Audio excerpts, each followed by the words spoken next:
guys, how you doing? Welcome everyone.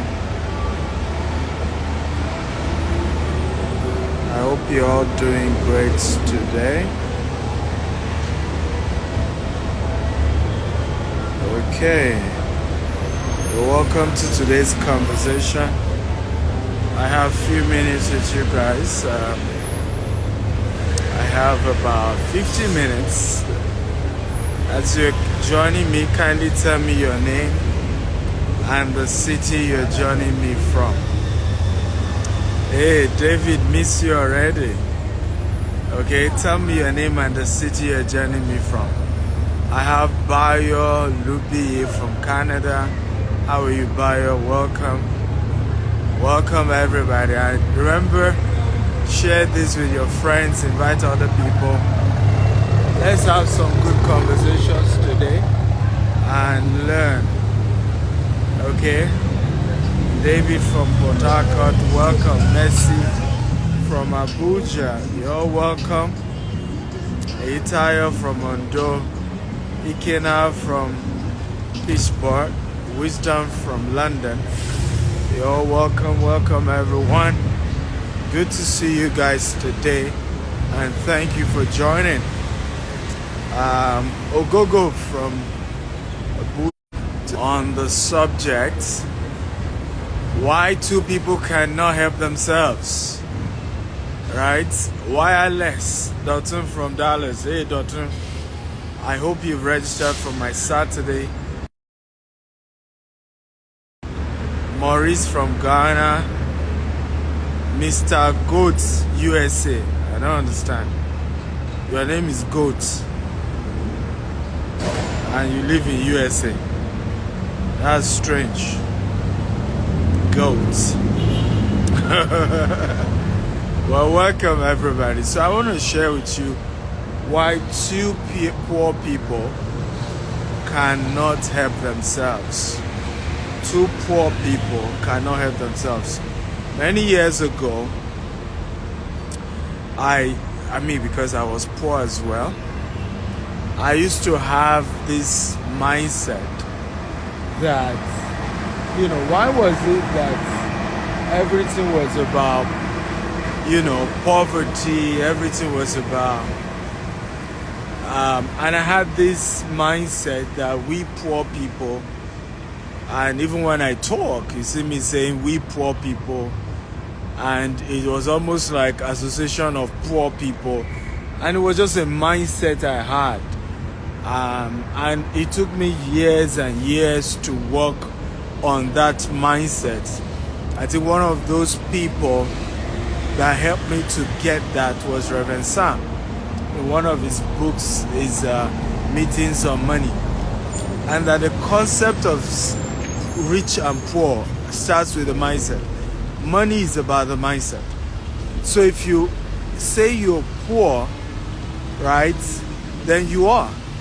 But even if you don't have money in your account, but you see yourself as a rich person, then you're rich. So for me growing up, it was almost subconsciously, I had this solidarity. It was like we poor people, empathy for poor people. And I just used to feel, you know, when I see rich people, I'm like, hey, we're not going to take money to heaven. And all my conversations were about, and I still see a lot of people have that. I hated that I was poor. I hated that I was from a poor family. But at the same time, I didn't like rich people. All my mindset, all my ideology about rich people was they are arrogant, was that they are not going to go to heaven, was that most of them didn't make money legitimately. In my mind, every rich person did not make it legitimately. I'm telling my own story. The mindset I had, the upbringing I had. So I had this mindset, rich people didn't make it legitimately. I didn't want to be like that. And I remember one day I was with a friend who was into a lot of mindset. He was older than I do. He's read a lot of books about success. And I just saw a very beautiful car. I was in the university. And I said, see them, all these people, we don't know how they got their money. And he looked at me. I said, what kind of mindset is that? I said, what do you mean? You don't know how they made their money. And he said, do you know the person? Do you know the business the person is into? Why will you just see someone and just conclude that we don't know how they made their money? I mean, and he broke it down in a very smart way, that how did you conclude that the fact that the source must not have been legit? And I remember that was the day I first realized that I had that wrong mindset about wealthy people. Technically, I didn't like wealthy people, yet I hated that I was poor.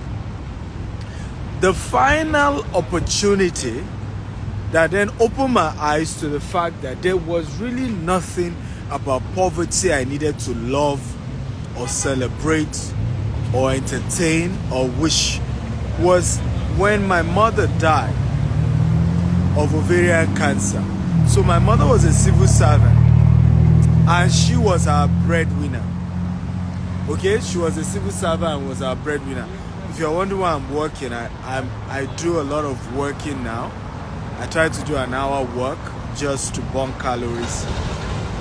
It's one of my own type of exercise. So I've been adding weight in recent time, and I realized because I do more administrative work, I'm in meetings, so I'm oftentimes stationary.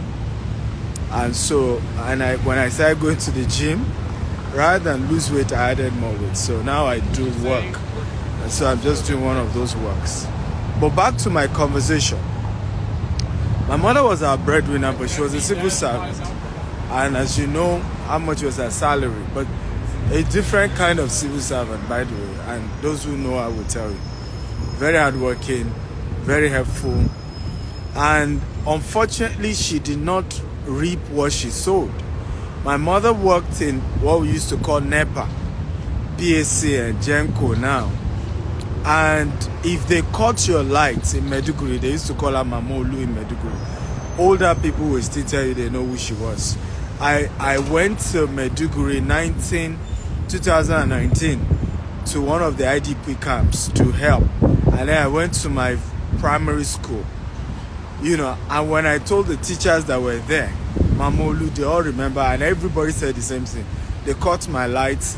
I went to their office, and everybody told me, go and meet Mamolu. She will help you, fix the light issue, and they're going to fix your lights. And that they fixed his lights that had been cut for weeks, the same day he met my mother. So she was a different kind of civil servant. But she didn't reap what she sowed, because her tummy started swelling up. We didn't know what was wrong. And she kept going to the teaching hospital constantly. And for 6 months, the Nigerian teaching hospital refused to diagnose my mother. To diagnose whatever was wrong with her. For 6 solid months, she kept going. Now, 6 months later, her tummy was like that of a 9-month pregnant woman. And we're talking about someone who was about 60 that time. And she was like a 9-month pregnant woman. Obviously, she wasn't pregnant. But she had lost weight, but her tummy was big.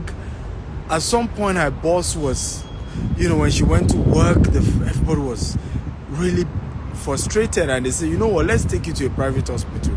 If we need to pay the bill one way or the other, we will do that. And they took her to a hospital called a co-hospital in Mobolaji Bank, Anthony. What Nigerian Teaching Hospital couldn't do in 6 months, in 4 days, they discovered it was ovarian cancer, but it has spread. Now, my older brother was too, this is what older people do to you. Our firstborn, on the day of the burial, he used to, it was years later, he told me, he couldn't stand, seeing our corpse. My mother was everything to all of us. And so I was the one that went to retrieve my mom's corpse. I got the death certificate. And I got the receipt. The entire bill was a little over 800,000 Nigerian naira. This was over 12 years ago. The entire bill. And I'm telling this story to go somewhere. This was the final straw that made me to conclude on this statement I've been telling you. Two poor people cannot help themselves. Because it dawned on me that if I had 800,000, if my mother friends have had 800,000, we could have been in a position to send her to a better hospital. The cancer could have been diagnosed earlier. Our chances of living at least few more years would have been almost assured if it was caught early. But nobody had that kind of money. Nobody had 800,000 naira in the entire network. And that was the final time I gave up trying to like poverty or see poverty from the angle of, we're not going to take money to heaven. I saw the evil of poverty. I saw what poverty will do. I saw how you can lose your life being poor. And I saw particularly that if you're in a third world country, right, poverty is synonymous to suicide. You are practically dead.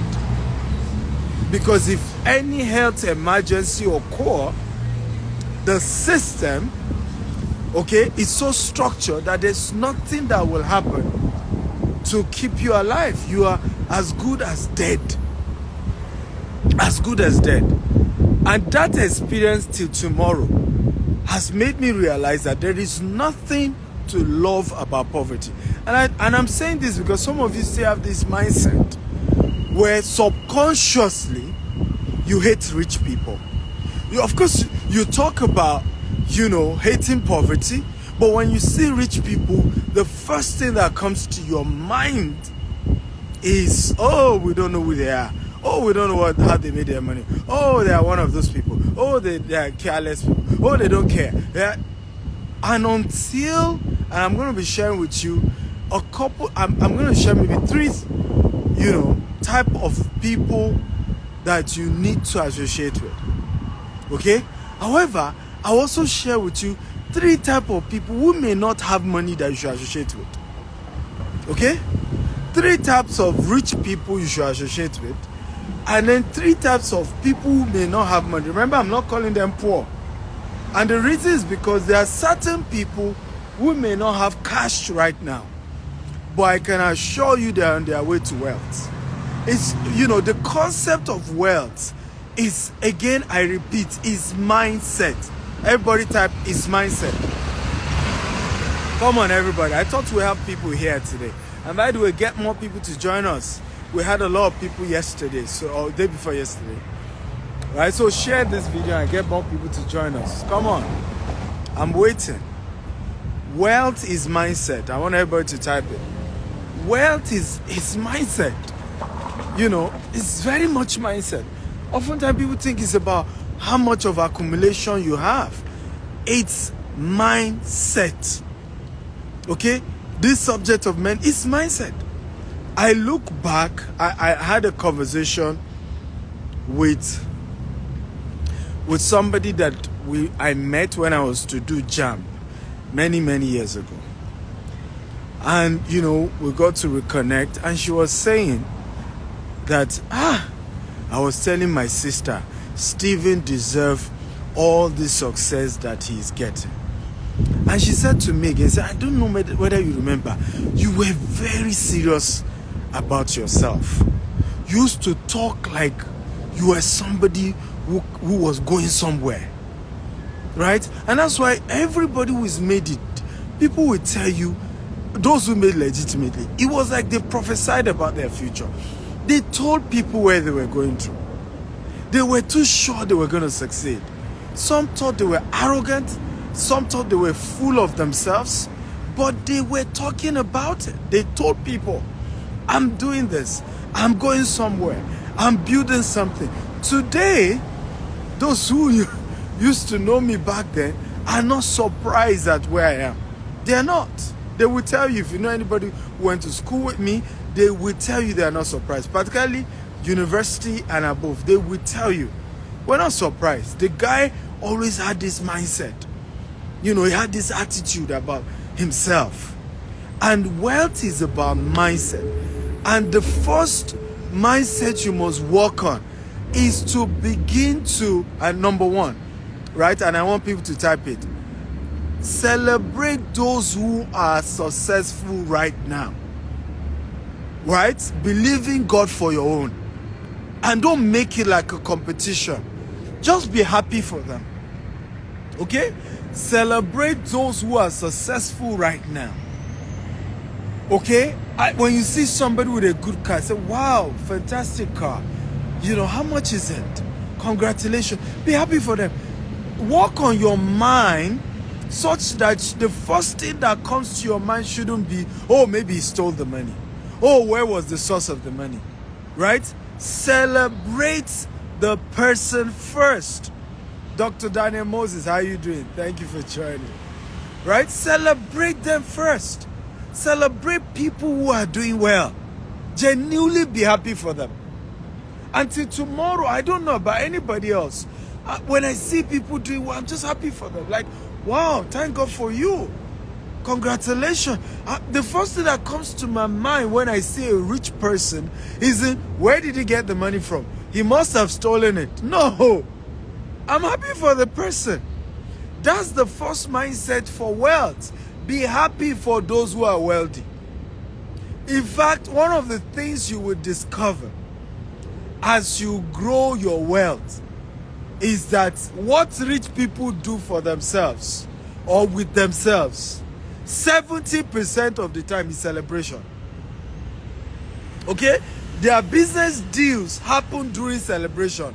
Wedding, naming, party, okay? Launch of a new project, right? Playing golf course, wedding of their daughter, school, project, vacation, right? Hangouts. It's even how they do business. Right? It's celebration. Of course, burial as well of old ones and all of that. But it's majorly events. And mostly positive events. And that's how their deals goes up. That's how they do their deals. Wealthy people. But poor people are very much negative minded. And there's so much negativity. There's so much hatred. There's so much we're fighting. We're doing this. We're doing that.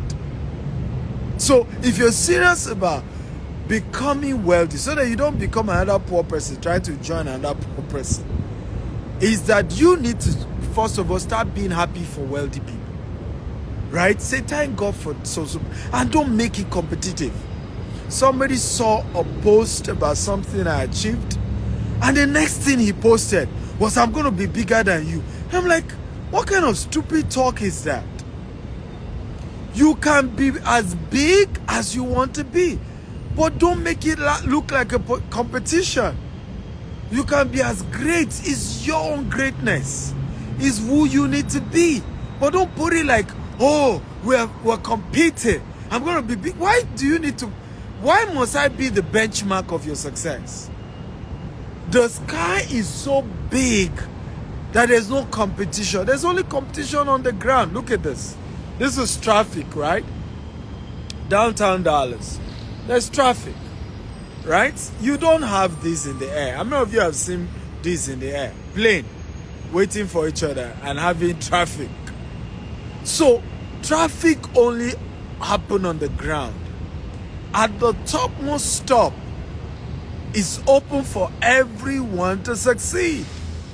There's no limitation. Come on, everybody there's no limitation to my progress. Everybody, I want you to type, I am not competing against anybody but myself. Come on, everybody, type it. I am not competing against anybody but myself. I'll be in Houston on Sunday, right? I have a training on Sunday. By the way, if you are in Houston, you are in Dallas, you are in Los Angeles, you are in San Francisco, you are in Maryland, you are in Atlanta, send me a DM. I have an event and I'm giving 10 free tickets for each of the events. I think I now have just 5 tickets per location. Some location is less than 5, some location a little above 5. So send me a DM, and you can get a ticket to be part of the event. Okay, there is no competition. Your competition is against you. In business, I say this to a lot of people, I have never done any business with the mindset of somebody's my competitor. I really don't have that mindset. I honestly don't. I see everybody as a potential partner. I don't see it as a competition. Because what I am going to do is totally different from what anybody else is doing. Whenever I go into a field, I'm saying, what can I do that nobody else is doing? How can I get into the sector in a way that nobody else is in the sector? What do I bring to the table that is totally different? Okay? So are you learning, guys? If you're learning today, type I'm learning, I'm learning, I'm learning. Okay? Type I'm learning. So 2 poor people cannot help themselves. It's just not one of those easy things to do. One has to get to the top. When you get to the top, help as many people as you can. But while you are at the bottom, you really can't help much people.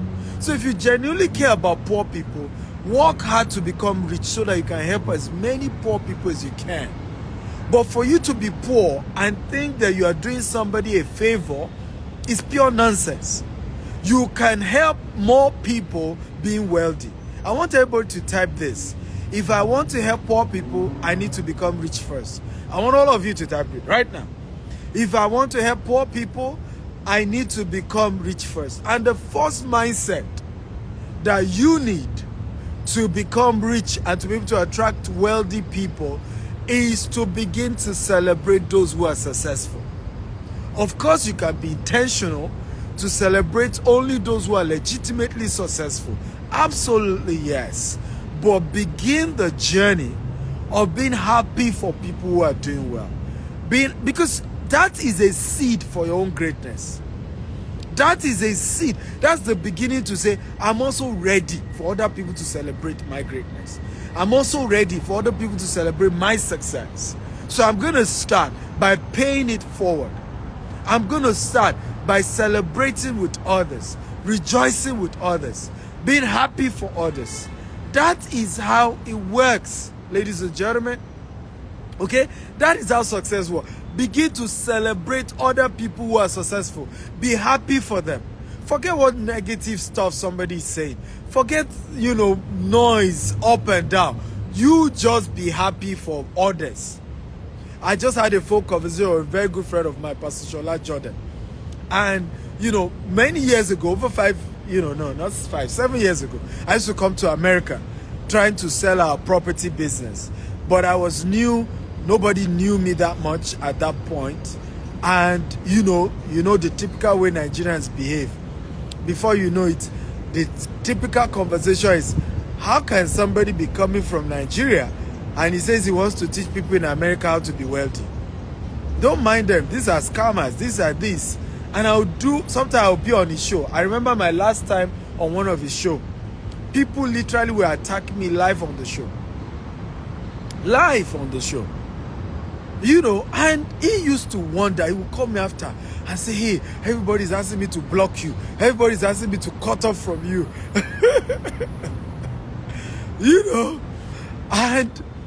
But I guess something in him just told him that I may not be able to explain this thing, but this guy is going somewhere.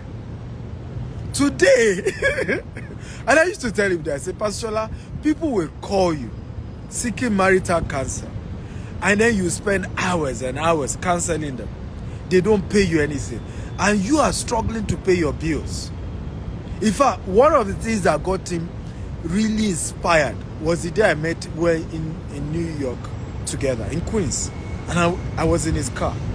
I said, Pastor Shola, how much do you need in a month for you to stop this whole, having to bother about paying rent, paying bills, so that you can live your full potential? There's so much in you. And you can really build an empire around your gift. He said, if I can get 4,000, okay, 4,000. I said, you know what? I'm going to pay you that 4,000 every month. sign everything to me. I will run your brand. I will create products around your brand. And every month, I'll pay you $4,000. Huh? He was practically, in fact, that was one of those meetings that, till tomorrow you can ask him. He tells me, he still said it today when we were discussing. That was one of the shocking things for him. How can somebody just meeting me, tell me he's going to pay me, right? And there must be something I'm missing. Because he will just give me all these excuses. You don't understand. Bill, America Lawa, I brought us some bill. We have to pay bills. We have to pay bills. I can't leave job. I can't leave my job. I can't leave my job. I have to pay bills. And I told her, I said, I will pay you that money. $4,000 every month. Right? And today, right, I'm happy for him. Because each time we talk now, it's about, oh, I'm building this property here. I'm doing this. I just paid for my house in Houston. I just did this. Because he has turned his life around. And the people who used to, sow seed of 20 pounds that they won't let him hear what, 50 pounds. Today, he does not need those kind of money anymore. He can properly take care of himself. But again, two poor people cannot help themselves. If Pastor Shola, for example, had continued to work with this poor circle of people he had built around himself in New York, in fact, he had to leave New York at some point, right? He is not going to be where he is today. And I've seen so many people's life change like that. So, number two thing you have to do is to disconnect with people who do not have wealthy mindset and begin to connect with people with wealthy mindset. Number two, and I want everybody to type it so that we're keeping notes of the points. Disconnect from people who don't have wealthy mindset and start intentionally connecting with people who have wealthy mindset. Now, I get it. It's challenging when you are trying to connect with people with a wealthy mindset. Sometimes it sounds like they are braggadocious. It sounds like they're arrogant. It sounds like they're just talking about, I'm doing this project, I'm doing that project. If you call me today right now, the only thing I'll tell you if you're in America, I have 20 units of 3-bedroom, okay, townhouse in Atlanta. I want to sell it. It's either you have money to buy it from me, or you can help me bring a buyer. I'm giving you 5% commission. That's the only conversation I want to have. Now, you can have that conversation with me and challenge yourself and say, oh, $250,000 property. I've never sold something like that before. But you know what? I will challenge myself to sell 5 for Dr. Steven because I don't even have the money to buy one. You could challenge yourself to say, I've been in America. I've never owned property of my own. I will take that risk. I want to buy this property in Atlanta, right? You can choose that. But you can also choose a poor mentality. Is he the only one that has property? Why is he always talking about property? Why is he always talking about this? You see, it's about mindset. So it's either you're working with people with positive, wealthy mindset, or you're working with people with negative poverty mindset. So the second assignment I'm giving you today is that you have to now be intentional.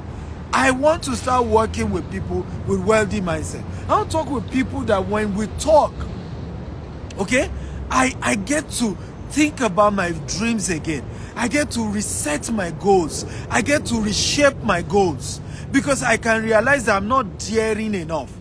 Now write these quotes down and I want you to type this quote. And please share this and invite as many people to join this conversation. Okay? The step of a giant is a marathon for a dwarf. Begin to work with giants and you will move faster.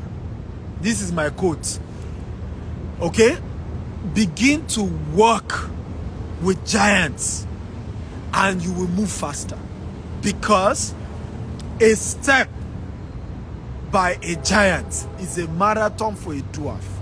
And so what often happens when you continue the lifestyle of a dwarf, okay? The lifestyle of a dwarf, without looking for somebody who is a giant, that you can celebrate, not envy, not, celebrate them. Watch their footsteps, right? And it inspire you to start running. I once shared this story. I said, when I got to know that Dangote worked 16 hours a day, and I wanted to be as rich as Dangote, I said to myself, if the richest man in Africa is already doing 16 hours, if I am doing 8 hours work a day, when will I ever get to him? Except I'm deceiving myself. Except I'm joking. If somebody who is currently the richest man in the world, he's doing 18 hours work a day, right? He sleeps for an average of 5 to 6 hours a day, the richest man in the world.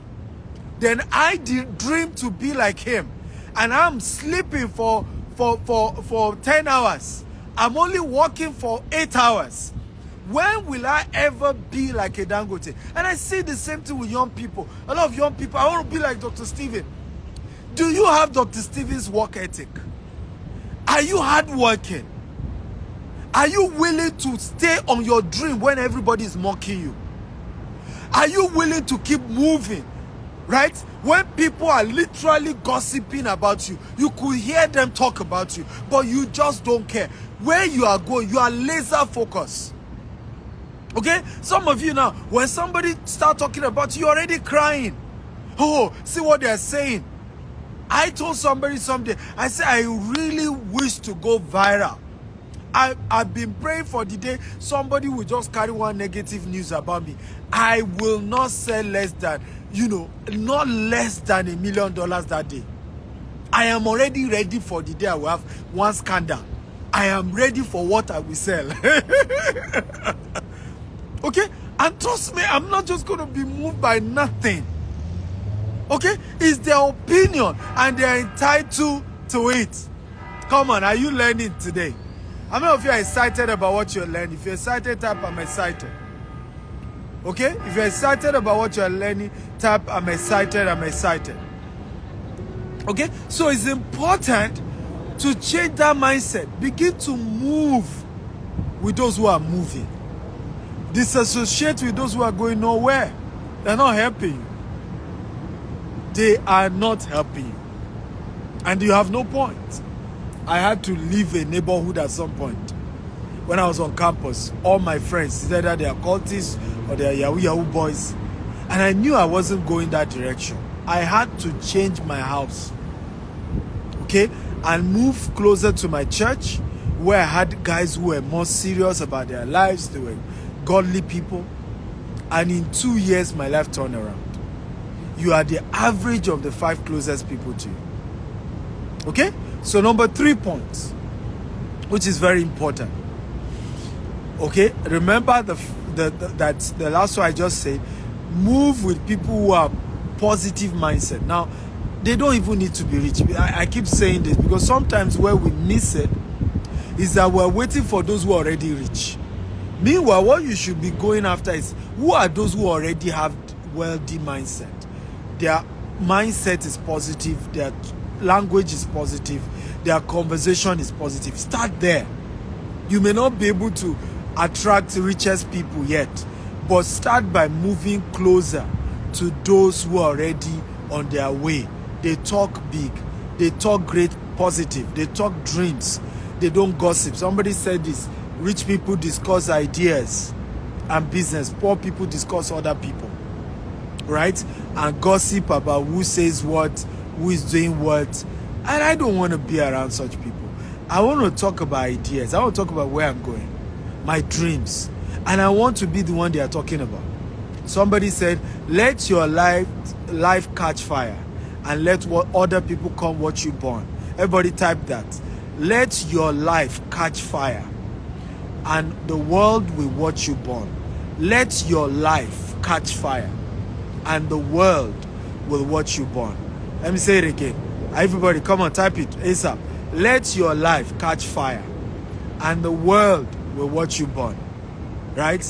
People always discuss about people who are making progress, people who are changing the narrative, people who are game changers. They talk about them. So it's okay that they talk about you. That's fine. That's all right. Number 3 points. Always come to the table with value. Everybody help me type it. Always come to the table with a value. Come on, I'm waiting for everybody to type it. Always come to the table with value. For the last time, I'm going to say it. Always come to the table with value. I've seen so many people, okay, wanting to interact with me, and there's no value they are bringing to the table. Okay, always come to the table with a value. You know, don't live a life where you want everything free. Even if the person decides to make it free, still come with a value. I've done seminars that are free, okay, and people will come. It could be a 3 hours webinar, it could be 4 hours, and they had nothing to give. Even after the webinar, they are still asking me to give them something. That is not the right mindset. If you are really serious about life and progress and success, come to the table with value. Everybody type, come to the table with value. Come with value. Right? Don't live your life such that everybody is giving you and you are not giving everybody. And that's one of the best way to start a wealthy mindset. From your poor position, from your empty bank account, come with value. And I'll share this story with you guys, and it will inspire you. When I finished secondary school, right, in between while I was writing JAMB, I had to stay with a couple of people before going to university. You know, they were relations, they were family friends, and I will never forget. Many of them had, you know, maid in their house, but I turned myself to a maid. True story. I turned myself. They didn't ask me to. I turned myself to a maid. I remember one of those families. I stayed in Ilorin, right? Because we were living in Jeba at that time, and I had to do JAMB in Ilorin. I stayed with that family. I will never forget it. I will use my hand and sponge to wash the toilet. I'm talking of WC. Wash it sparkling clean. I go and meet them. Do you have clothes? I want to wash it for you. Okay, can I wash your car? Can I get the key? They were not begging me to do it. Day one I got into their house, I was working like I was a slave. True story. And every relationship I built around that place, I made sure I added value to everyone. Everyone. By the time I entered, you know, Ogun State University, I needed to start my business. Right? I joined, they had a church as well. In the church, I was useful. And I started a business. I wanted to sell discs. It was called e-books. And those e-books in those days, we had this CD, these discs that, you know, you put in a computer, right? And it runs the books and all of that. So I needed to replicate the e-books. I got this e-book for 3,000 at that time. One of my first businesses, right? And the books had reseller rights. So I was to burn those books on other CDs. I needed some money. As at that time, maybe I needed 5,000. I would do posters, paste it on campus that people wanted, self-improvement, because I had books on Acres of Diamond, books on relationship, books on even coding, web design, all of that. So now I needed 5,000. I didn't have 5,000. I was a new guy on campus. So I remember sending SMS to all these people I used to work like a slave in their house. All the relationship I gathered that were positive, that I added value to them. I sent them, some of them that I knew were richer. I told them I needed them to support me with 1,000 naira. I sent it to 10 people. Remember, I only needed 5,000. I sent to another 10 people that they should support me with 500 naira. At the end of the day, yes, most of them didn't reply. But the few that replied me, I had enough money to start my first ebook business. But the reason that those people sent me those money was because I added value to them before I ever asked them for anything. Never build a parasitic relationship with nobody. I don't care who they are. Right? I don't care who they are. When you are going to meet people, go with a gift. It could be for Apple. Go with a gift. It's not even about them appreciating it. There is a supernatural law that rewards that act. There is a supernatural dimension to giving. Don't live a life where you're a parasite. Don't build parasitic relationships. Add value to anybody you meet. That's part of why I'm here, isn't it? Okay? Most of you here, I don't know you. Right? But I'm adding value to you, isn't it? Now, before I end up saying, come buy real estate from me, come invest in my company, what am I doing? I am teaching you for free. I'm sharing principles that have changed my life. I'm sharing ideas. So the day I tell you, I have this product, come and buy, you are more than happy to do business with me. That must be the mindset you must approach the marketplace with. Value. Give before you ask. Add to people. Don't come and say, well, I'm meeting Dr. Stephen. I'm a poor person. He's a rich man. Doctor, help me. No. I may not be as rich as doctor, but I know something. But I also carry value. But I'm also important. And then I am going to add that value that I carry. Okay? In fact, this is how I do this. And I'm telling you my life story. I don't even ask you. I just give. Right? And in many cases, I realize that it's the other party that is looking for what to do for me. Right? Oh, what do I do for this guy? Right? Oh, how do I pay back? This guy has shocked me. This guy has so blessed me. This guy has so added value. That must be. We live in a world where everybody wants to get. Everybody, give me, give me, give me. Oh, what's in it for me? What's in it for me? And when you flip the table, right, just turn it around. You be the first to say, oh, what can I do for you? I'm ready to add value. I'm ready to give you something. Flip the table, ladies and gentlemen, and you will be shocked how many people will begin to treat you differently. How many people will begin to love you and respect you. Okay? Have you gotten value? Did you get value? Why is this a squirrel? Why is he looking at me like this? Right? And he's just been gazing at me. Is he a squirrel? He was looking at me for a long time. If you are in Nigeria now, you will have been called bushmeat. Okay. So, the last 2 points that I have for you guys today. I hope this has been very helpful. Come on, I need your feedback.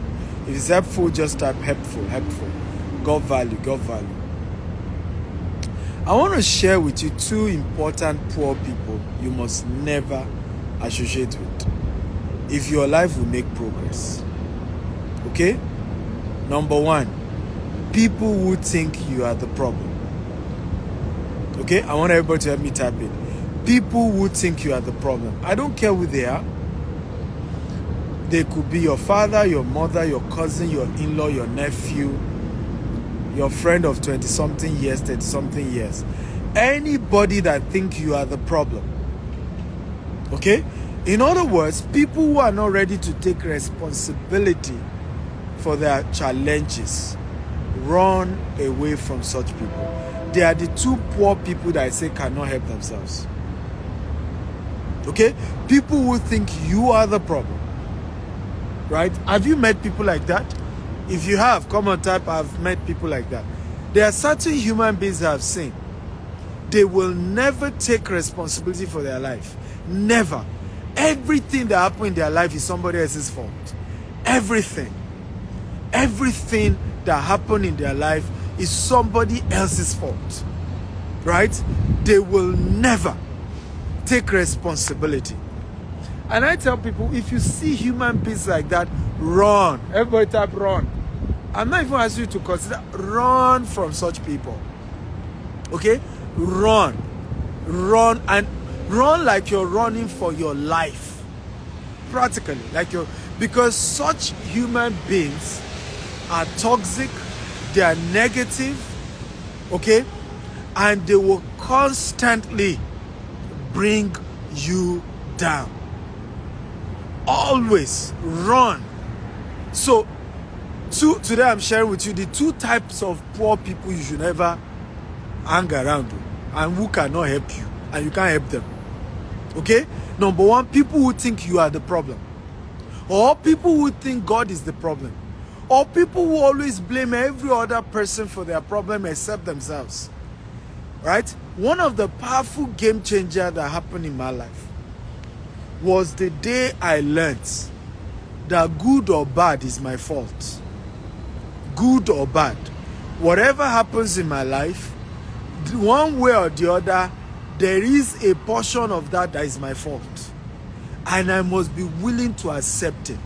That was when my life changed.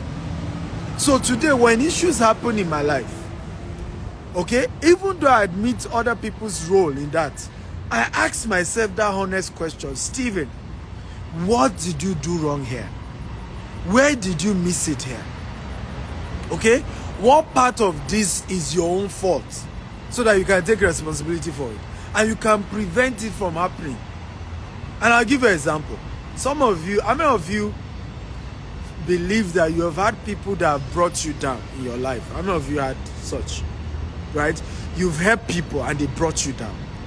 You've supported people and they brought you down. Come on, how many of you have had such people? I have had. But you see, I had one recently. Very painful one. Very, very painful. I remember the guy rushed to my office in Dubai one day. Oh, Dr. Stephen, I'm about losing my job. You know, somebody's in our office, is doing better than I do. Come and start selling for our company. I know you. You have people who can trust you. You can help me sell our company's product better. Just to support this guy.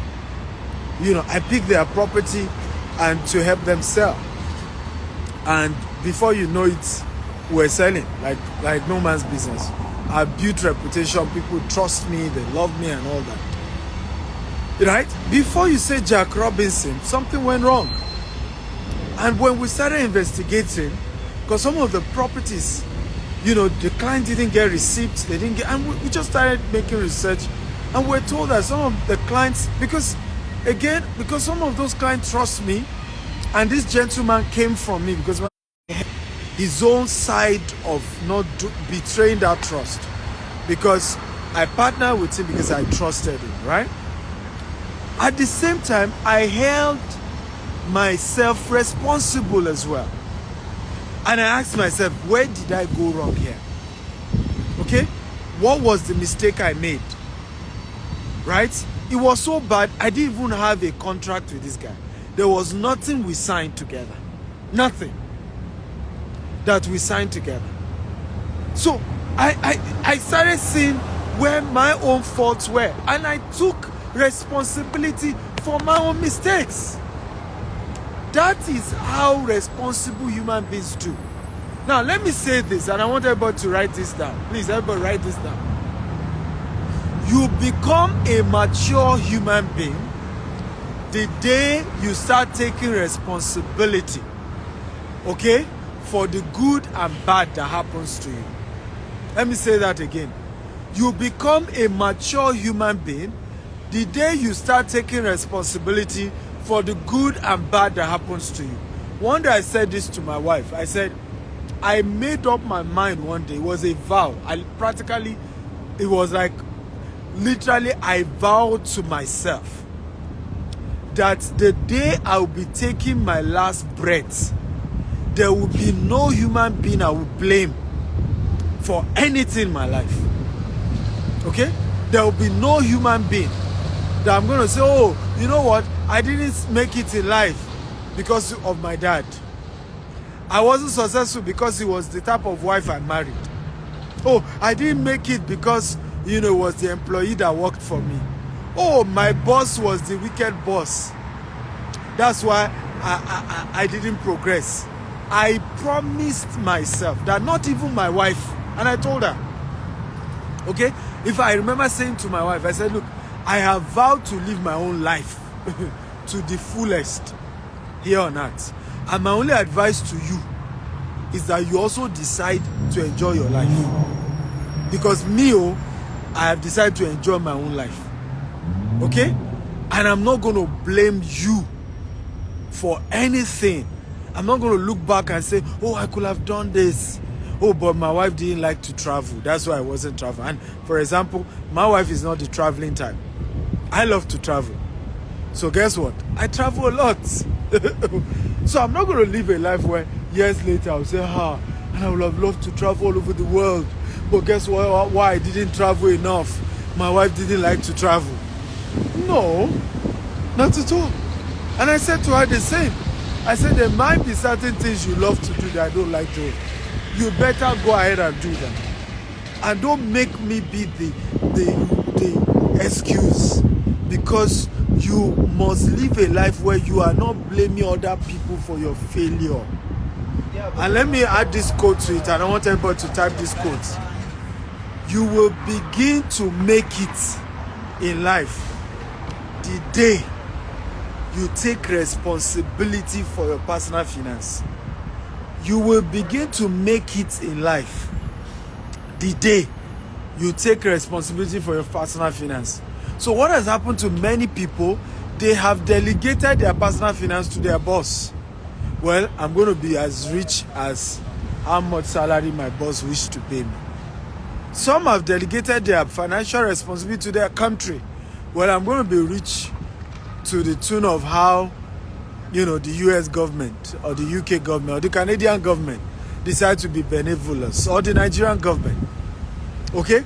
And we give all of those things. I made up my mind. My money, how much money I have in this world, I am taking personal responsibility for. In other words, blame me. I am blaming myself if I'm poor. And I'm celebrating me if I'm rich. Is this making sense? If it's making sense, type it makes sense. Come on. Okay? I am blaming myself if I'm poor. And I'm celebrating myself if I am rich. In other words, you have started the journey of building wealth the day you take responsibility for your personal finance. Okay? For your personal finance. Boss or no boss, government or no government, recession or no recession. In fact, I so took responsibility for my finance that I have structured now and have perfected that art of making more money during recession. And I perfected it during COVID-19. Okay? And even for my company, I've perfected that we make more money during crisis. So, but it's a choice. And it only happens when you then take personal responsibility to say, I'm not going to be blaming anybody. So, number one type of person poor person you cannot afford to keep in your life is people who blame other people, okay, for the challenges they are facing. It's everybody else's fault, but not them. Are you ready for number two? Number two, people you cannot afford to be associating with. Okay? Number two, people you cannot afford to be associating with. Number two, poor mindset. And like I said, poverty is a mindset. So when we say wealth, riches, mindset is more of it, not even physical cash. If you are ready for number two type, I'm ready. Number two type of people, right, that cannot help you and you can't help them. Okay? Primarily because of the type of mindset that they have. Number two, are you ready? People who are never grateful or do not express gratitude. People who are never grateful or do not express gratitude. People who are never grateful or do not express gratitude. It took me years to analyze. I said, why is it that God wants you and I to be grateful? Well, because praise is an act of worship. And worship is an act of gratitude, right? It's an act of saying, we love you. You created me, my maker. You're my God. You're my Lord. You're my Savior. I give you all the glory. And sometimes you have to worship even when it's not convenient.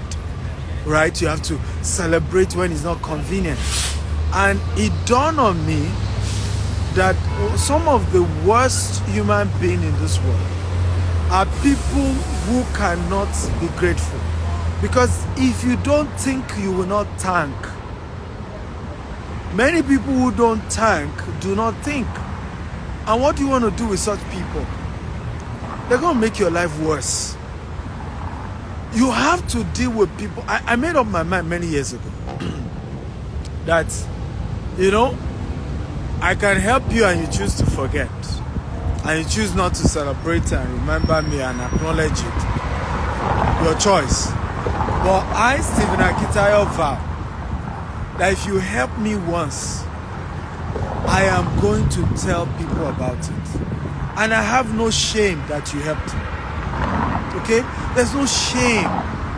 In fact, what life has shown me is that you only attract more help when you acknowledge those who have helped you. You create a world where people will be excited helping you, right? When you build the culture of acknowledging those who have helped you.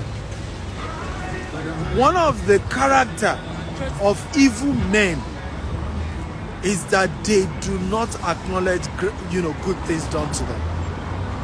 In fact, not only do they not acknowledge, they don't even want others to know that you have helped them. I think it's one of the most evil things anyone can do. And if you have that culture today, you want to change it. Be proud to say, this person did this for me. This person helped me. This person gave me my first job. This person gave me a book. This person did this for me. There is nothing wrong. Acknowledge the good that people have done for you. Privately and publicly. Nothing wrong with it. Okay? Nothing wrong with it. I remember meeting Chief Dele Momodu, right?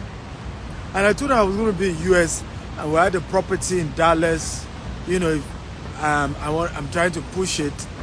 And I remember we met in Dallas. And he joined me to the property, right? And we did video and he did not charge me a dime. My friends who came around, I told them, Chief Dele Momodu did this for me. He did not charge me a dime. Right? The last time I saw him, we were doing something, I acknowledged it publicly. This man helped me, he did not charge me for.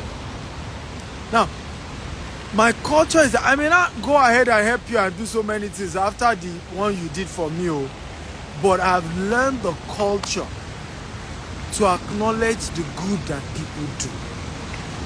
Right? Build that culture. I hope you are learning. So when you see people who somebody helped them and they just, it's just one of those things. They won't even say anything. Oh, yeah. Oh, I couldn't even remember. I think he sent me something. That is a sign of somebody that is evil. Okay? So, and you don't be the one now in that mix. When people do things for you, thank them privately and publicly. You helped me. Thank you. I am grateful.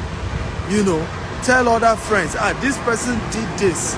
And what I learned I learned this from a man called what's his name again? Mike Murdoch. What I learned over time is that when you even acknowledge the good of others in your life, more people now want to help you. Who understand what I'm talking about? More people want to favor you. More people want to identify with you. More people want to connect with you. So it's not even a negative. Sometimes you think you'll be small. No. Oh, somebody, okay, maybe other people will also discover your helper. I hear all this negative talk. Oh, if you ever have a helper, don't let nobody know your helper. I just hear those nonsense. These are not scalable ideas or scalable conversations. Be grateful and acknowledge the gratitude. And when you see yourself around people who don't know how to be grateful to God, they don't know how to be grateful to man. And like I said, this doesn't have to be that they did it to you. When I look at people and I see how people have helped them, and they forgot all that help. Maybe the person that made a mistake once, and then all you're talking about is the one time the person hurts you, and you forgot all the other good times the person helped you. I noticed that this is the kind of person I need to be careful. Okay? Because you will do it to me too. One day you will erase all the good I've done, and you only jump on the bad. Because ultimately there's no perfect human being. And we are who we are based on our values, our character. Okay? I'm going to stop here. I hope you learned a few things from me today. I want to thank all of you for watching and listening. If you are in the US, you're in Dallas, send me a DM. If you're in Houston, send me a DM. If you're in Los Angeles, send me a DM. If you're in San Francisco, send me a DM. If you're in Maryland, send me a DM. If you're in Atlanta, send me a DM. Okay, I have events and I have free tickets. I'm going to give a few of you. You can tell your friends that you know that are around as well to come. Also, I have 20 units of 3-bedroom townhouse in Atlanta, Georgia that I'm selling. If you help me get a buyer, I give you 5% commission. If you want to buy yourself, great, but I need cash buyer. The good news about the property is that they're already tenants, so you have cash flow. Remember, I teach a lot about cash flow. One of the things you want to look at key is cash flow real estate. And when you say real estate that is already producing cash flow, that's the right kind of real estate you want to put your money, because now you don't need to do the work to look for the tenants who will rent the place. They're already tenants. You just need to start collecting your money, and that is what I want to see, okay? So send me a DM and let's do business together. I love you all and thank you for listening. Share this video with as many people as possible so that others can learn. If you join late, you can go watch it all over again. Okay? From Dallas, I love you. God bless you. Remember, two poor people cannot help themselves. One has to get to the top before he can throw the rope and pull others up. So work hard to get to the top first, and then you can see how you can help as many people as you can. I love you. Bye-bye. Oops. I have an appointment 6:30. Jesus.